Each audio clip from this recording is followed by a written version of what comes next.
Good evening. I am Sister Lida Bardilas, your sister in Christ. Narasabta sa uh, matag Monday nga gi-schedule nato from between 6 to 7 p.m. So naana sab tay mubo nga exhortation nga pagahimuon, pagahisgutan. So manaata karon sa Mark chapter 16 verse 15. Ingon diri sa Mark chapter 16 verse 15, ingon dinhi, and he said to them, si Ginoong Hesus no nag-ingon kanila, go into all the world and preach the gospel to every creature. Talks about preaching the gospel. Una sa tanan, what is really the meaning of the gospel? The gospel is the message concerning the message concerning Christ, or concerning the kingdom of God, or concerning salvation, or in short, gospel is the good news, no? So kung good news ang gospel, what makes the gospel good? It is good because of Jesus Christ who died on the Calvary, no? Ang Bible nga Jesus Christ died for our sins, and he was buried, and he was risen again, or he rose again on the third day. Why? Because he is God.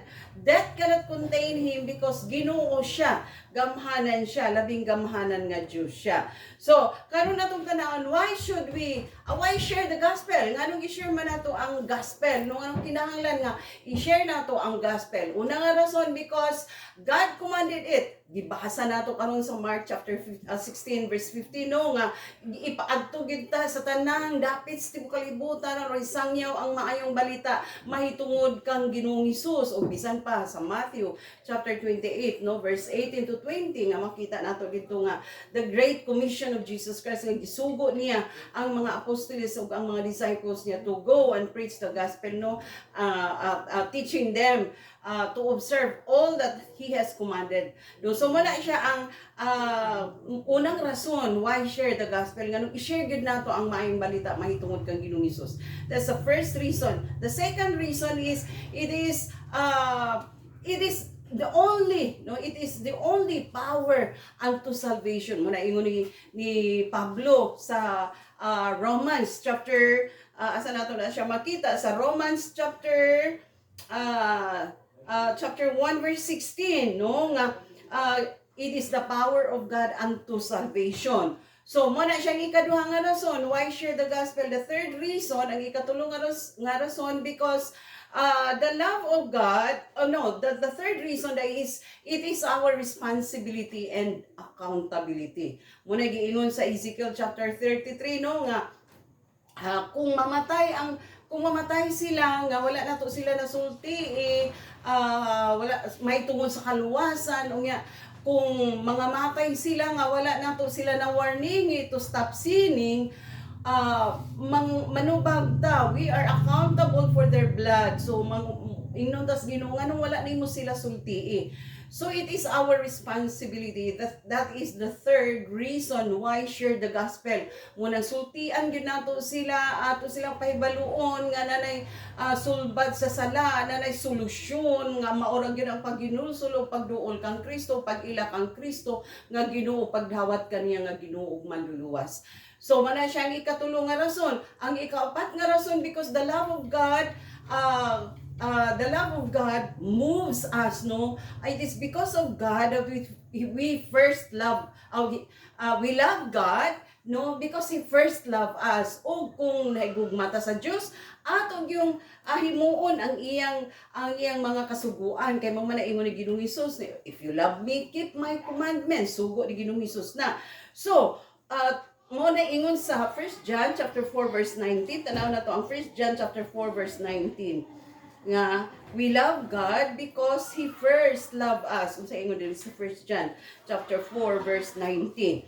Atong tan-awon lang kadyot, no, ingon din we love Him because He first loved us. So ang ikaapat day nga rason why share the gospel is because the love of God, or it is the result of the love of God and our love for God, no, the love of God and our love for God. Kay nahigugma to sa Ginoo tungod kay siya ang unang nahigugma kanato, o kung nahigugma nato sa Ginoo, we learn to love God, then we learn to obey His commands. And we know that His commands is to go preach the gospel pahibaluwa ang tanan nga nanay sulbad, nanay kaluwasan mahitungod kang Ginoong Hesus. Kay si Ginoong Hesus so makita nato ba nga siya Dios miani walay laing naghatag solusyon sa pinakadako kay nga problema nga mao ang sala.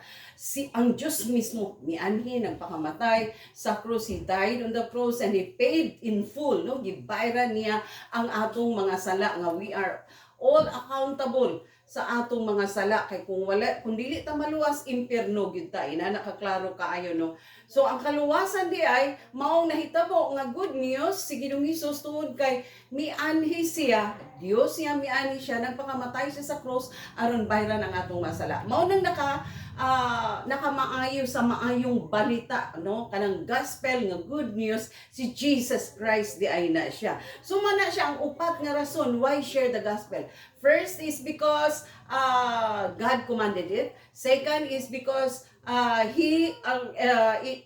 it is the power. It is the power of God unto salvation. Kung panalitan doon ay sakit, wala naging laing cure ani. Kung nakakita kang antidote nga mo'y maka-cure ani nga kay sakit ni nga makamatay, syaro din mo i-share, syaro din mo ipamalita. So, ipamalita yun na to. Ang third nga rason, it is our responsibility, no, and accountability. Kay may ingon sa Ezekiel chapter 33 nga accountable yun ta kung mga matay sila nga dili nato sila sultian mahitungod sa kaluwasan diha kang Kristo Jesus. And the last one is it is because of the love of God, no, it is the result or it is because or result of the love of God and our love for Him also. Nga mo'y mag-move our heart, mag-move sa to kasing-kasing nga musunod ta sa iyang sugo tungod kay nahigugma ta sa Dios. Amen. Inaot nga natin nakutlo sa mubo nato ka share karon kung anong yung ga-share ta sa gospel mahitungod kang Ginoong Hesus. So, mora na diharataman. God bless us all until next Monday night.